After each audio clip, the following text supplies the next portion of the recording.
রাতে দেশ ছেড়েছেন সাকিব শান্তরা। আসন্ন টি-20 বিশ্বকাপে অংশ নিতে দেশ ছেড়েছে বাংলাদেশ ক্রিকেট দল।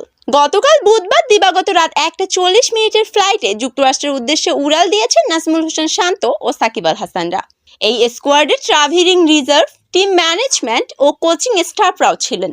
দেশ ছাড়ার আগে গতকাল রাত 12টায় বিমানবন্দরে পরিবারকে নিয়ে হাজির হন তাসকিন সৌম্য ও লিটন দাসরা, যেখানে টাইগার সমর্থকদের ভিড়ের মুখে পড়তে হয়েছে তাদের।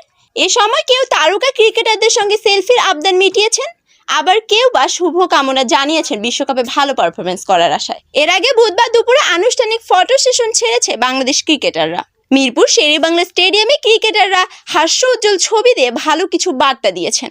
আগামী 2রা জুন যুক্তরাষ্ট্র ও ওয়েস্ট ইন্ডিজের মাটিতে বসতে যাচ্ছে টি-20 বিশ্বকাপের নবম আসর। আইসিসির মেগা আসরটির অংশ নেওয়ার আগে স্বাগতিক যুক্তরাষ্ট্রের সঙ্গে বিশ্বকাপের শেষ প্রস্তুতি হিসেবে 3 ম্যাচের টি-20 খেলবে বাংলাদেশ।